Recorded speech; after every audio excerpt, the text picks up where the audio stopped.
it often is interpreted as. Is what it often is interpreted as. That I'll tell you when you're older, but you're too young to understand now. And I was like, okay, well, that's kind of infantilizing because I've gone through a really awful experience. It seems like an escape to simply say, you know, it's just a difference of magnitude or something. And in any case, can't you at least try to explain? Or are we like old enough now that we're in the 21st century to understand? Like what happened? Like, could you still try to explain it so maybe my posterity will understand it? You know, who knows? But excuse me. Like for instance, it's very unsatisfying to me, especially when all this stuff has been established and God does not seem to. Excuse me, he doesn't seem to address any of this, any of the things that they were just talking about. So let me go ahead and read my approach to translating the beginning of God's answer. So, and Yahweh answered Job out of the storm, saying, "Who is this who darkens counsel through words without knowledge?" Which is a beautiful line, by the way. I've also seen it translated as, "Who is this who obscures my purposes through words without knowledge?" Which I think is more clear. And I actually kind of like that better. I only translated it as this because I think it's a little more literal. But who obscures what my purposes are? Which clearly implies that God is fully intending to directly answer, or to somehow answer Job's central questions. That what he's going to unveil is going to unveil what his counsel or purposes are. So it's not that he doesn't have the time of day for this, but I think this is clearly supposed to imply that what is going to follow, even if it's in a riddle form, is supposed to answer Job's question. So he says, "Prepare yourself now like a man, for I will question you and you shall answer me." And I will mention that the notion of having a question answer with God is extraordinarily powerful to me, especially the way that it's posed here. That I will ask you certain questions and you will give your answers, is very poignant. So then he begins to ask questions. And I don't think here's the beginning of my kind of crazy idea. I don't think the questions in God's answer to Job are supposed to be rhetorical. I think they can be read that way. But I think that God's or Yahweh's deepest intention here is for them to actually be answered. And I'm going to try to demonstrate why I think that is. He says, "Where were you when I laid the foundations of the earth? Tell it if you have understanding." And by the way, he goads him a number of times here. And generally this is interpreted as God being kind of brazenly ironic with him. I mean, you can interpret his tone of, you can imagine God's tone of voice as being very gentle, and he just has a gentle sense of humor, but you really have to imagine that, because it's certainly not coming through in the tone that he seems to have in just the words themselves, where he's like, "Where were you when I laid the foundations of the earth? Tell it if you have understanding, you moron." Like that's how it kind of comes off, but I don't know. "Who determined its measurements? Surely you know." Now, he could be being sarcastic here when he says, "Surely you know," or he could not be. Let's go on. "Who determined its measurement? Surely you know. Or who stretched over it the measuring line? On what were its foundations embedded? Or who cast its cornerstone? When the morning stars sang together and all the sons of the Elohim shouted for joy." Which to me sounds like he's trying to give Job a hint. So I'll just come out and say it. I think that my idea is that, certainly not for all, but for a number of the questions that God asks Job is actually supposed to be able to give a positive answer. So, for instance, "Where were you when I laid the foundations of the earth?" I think the answer is actually contained in that same group of four. Job is supposed to answer, when the morning I was there with the morning stars when they sang together, and all the sons of Elohim shouted for joy. So he's either a morning star or one of the sons of Elohim. He was there, is the point. Excuse me. What I'm basically arguing for here is the notion of a pre-existence, which I talked about a bit in my male versus female video. This is obviously an idea that's very much a part of my own faith as a member of the Church of Jesus Christ, but I think even as a concept, it's extraordinarily powerful, and I think it's very important to understand this notion that your identity did not begin when you were born, that you have had things happen to you beforehand, and that's why you have a personality when you're born. It's not purely your genetics. The genetics, if anything, simply mimic a personality that you already developed in some previous life. That's my crazy idea. And I think that God is starting out by explaining that, and he's saying more here, poetically. He's saying, where were you when I laid the foundations of the earth? Who determined the earth's measurements, and who stretched over at the measuring line? I think what God is saying, and the nature of God's answer to Job, is something along the lines of, you were there when we made the earth. You helped to make it. Maybe not in the it doesn't matter in a poetic sense, right? Where the earth represents Job's life and the things that were going to happen to Job in Job's life. And so, especially when he says, or who stretched over at the measuring line, where it feels like, who determined the bounds here and the limits of what you were going to go through? You did, Job. You were there, and you and I cooperated on what you were going to go through while you were down here.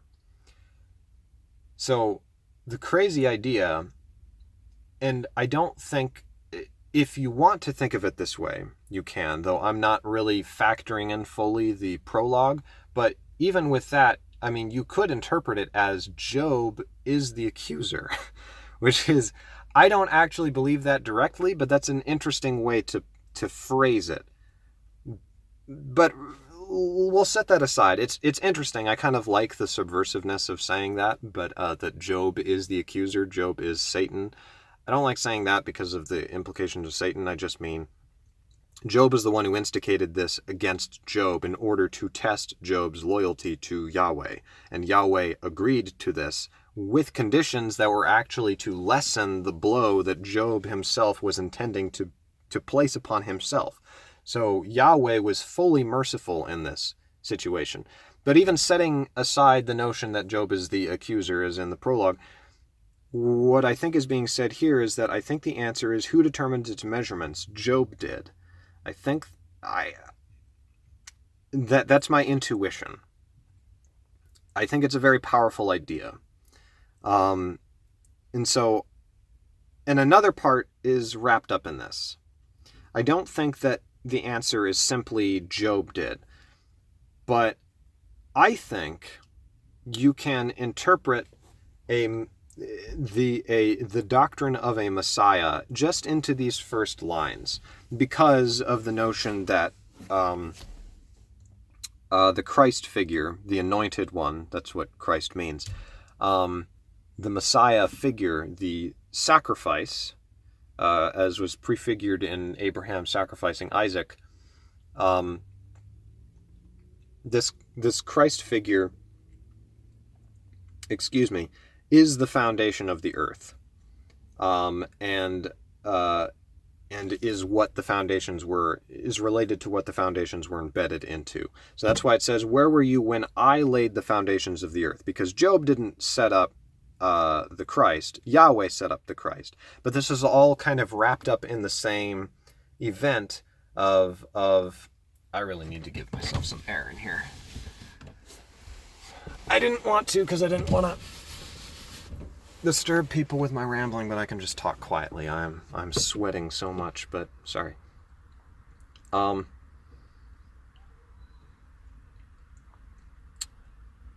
So yeah, the foundation of the earth, I think, is referring to a Christ figure. I keep saying a Christ figure because I'm trying to stay in the abstract realm where I'm like, okay, well, you don't necessarily have to say it was Jesus of Nazareth, but that's certainly what he claimed to be in this context, right, is what I'm saying. And I obviously believe that he was correct in that. So, in declaring that he was the Christ figure in this cosmological scheme. So, Jesus is also referred to as the cornerstone. And, he quotes Isaiah in the New Testament, implying that he is the stone which the builders rejected, which became the head of the corner, because he is the cornerstone. Side note, why is this Christ figure the cornerstone? What even is this Christ figure? Tell us, Michael. Well, I'll tell you.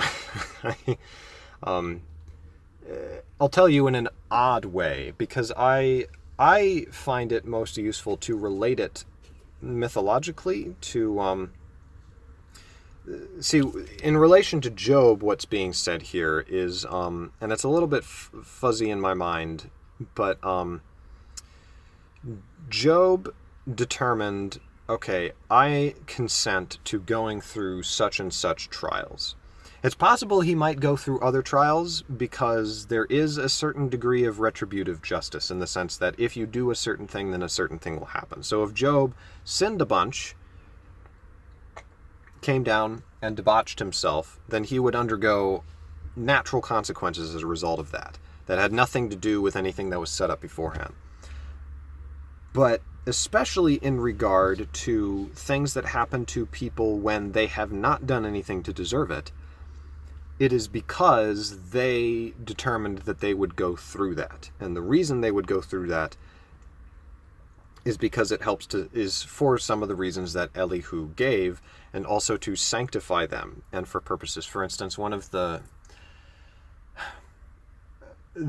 type of this would be the Christ figure, or Christ, who, if we're in a pre-existent state, as it goes, Christ, like kind of Job here, consents to go through things, not just for his own good, really at the expense of his own good, ultimately, but for the good of everybody else.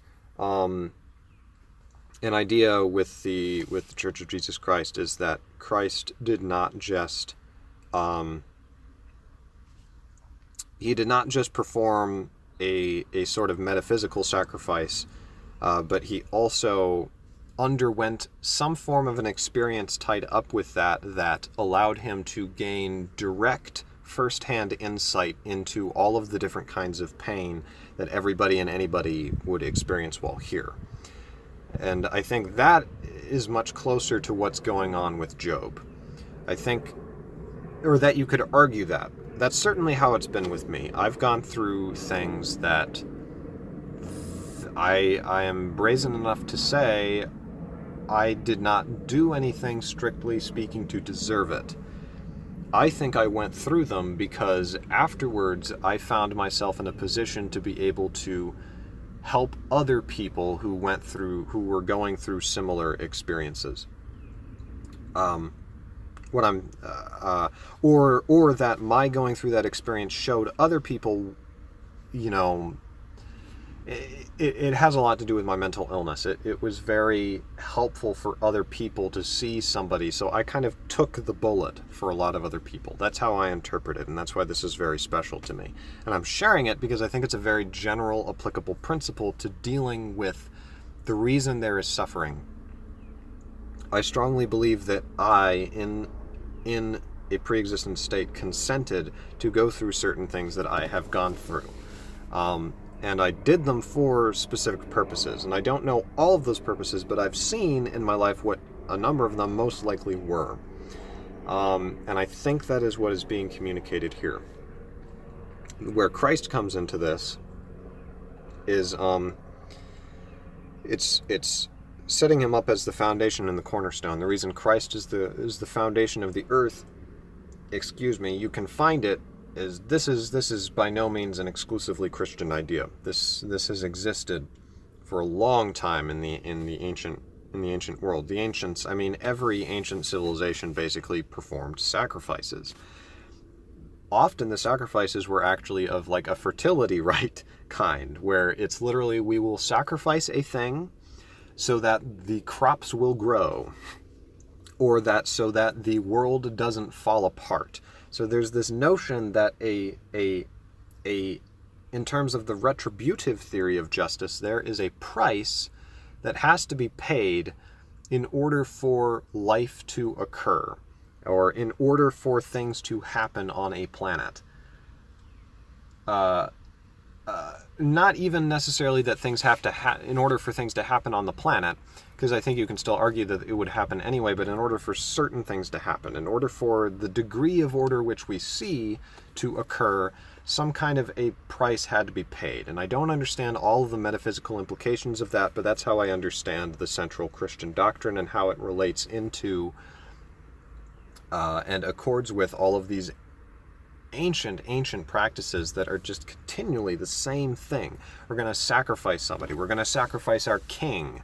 We're going to anoint a pure sacrifice that we will then slaughter to appease the gods, or to appease the fertility gods, so that they'll bring rain, or that from the blood of the sacrifice the rain will come, and things like this. So the Christ sacrifice, something about it in its nature made it so that it sort of, in a sense, paid for the earth to exist, so that we could go through the experiences that we have chosen to go through for our education and betterment. Kind of like how you would pay for your child to go to college, because your child can't pay for college, so you pay their tuition for them. And then the expectation is that they're going to actually learn something while they're down there and not just party away their time. So that's kind of that notion. I think I'm really running out of time here to go through any more of this. Once again, I don't believe that this is the answer to everything that is said here. I do think it's interesting that it said, and who, the next part is, and who shut in with doors the sea after it burst forth and issued from the womb, when I made the clouds its garment and thunderclouds its swaddling. There's this difference between the interrogative and who shut in with doors the sea, but then Yahweh starts saying, when I did this other thing. It's perfectly possible, I suppose, that he's being redundant, and that the answer is, well, I shut in the doors. But just the way he phrases it seems, to me anyway, to very clearly imply that there is another individual here, and what is that other individual doing? They're shutting in with doors the sea after it had burst forth. They're setting limits on the sea of trouble. They're saying, here is where, and God is assisting in that. That's my notion. Later on, the answer is no, Job cannot do this, where he says, of all your days have you commanded a morning, taught you a dawn its place, that it might lay hands on the edge of the earth. Now, a few more points before I end here. One of the things that strikes me, at least about the first part of God's answer to Job, is that he kind of follows very roughly a creation story. So you have this notion of God having a face-to-face, because Job does say, now I have seen God, and it's this ecstatic experience for him. But having this face-to-face reasoning conversation with God, where God asks questions and then you answer in this very Socratic method. I mean, that's what Socrates does, is he asks leading questions, already knowing what the answers are, in order to lead you to say the truth yourself. That's what God is, I think, actually doing here. And also, like Socrates, in an interesting way, God is asking these leading questions, and the answer is supposed to lead you to remember things from a past life or lives. Because as Socrates says, all knowledge is actually just remembering. And we've already experienced all these incredible things before, but we're remembering the implications of them while we're here. Possibly because we are inhabiting bodies and we have to get our brains, the spirit has to get the brain to encode the information and write it, like writing something onto a piece of paper or something. You've got to get the brain to understand it, and not just understanding in the abstract, but like understand it in terms of the body, because as Jordan Peterson sort of taught me or led me to realize more fully than I had before, the nervous system goes through the whole body, and your body knows things that your brain doesn't necessarily know straight up, and that can often be more powerful than articulated knowledge. Excuse me. So you're trying to train your very reflexes to do good, as it were, so that you do things out of generosity when your left hand doesn't know what your right hand does. That sort of a thing. And so you have this notion of it's possible that a number of these things, the implication is that Job, not in the body, but in some spiritual form, has done these things, has done these crazy things, and that God is trying to give Job hope that, and you can eventually do them again in the body, but it's going to take a long while, and it's not going to happen all in this life. So that's a crazy idea. I don't know if it all makes sense, or I'm sure it's not fully coherent at this point. But the most important thing is that I think the book of Job is, God's answer to Job is ultimately a vindication of the idea of a pre-existent state. And not just a state, but a pre-existent life where things happened. And I think that's where a lot of the questions are intended to go. I might someday devote a whole video just to talk about God's whole second part of his answer to Job, and also talking more clearly about how Job responds to this. I'm sure, I know there's a number of places where my theory that the questions aren't rhetorical appears to break down. This video is too long at this point. And I want to look at some of those things more further to come up with better answers, but I wanted to at least get this idea out, because it's at least a different perspective that I find much more satisfying in understanding why God answers Job in the way that he does. So yeah.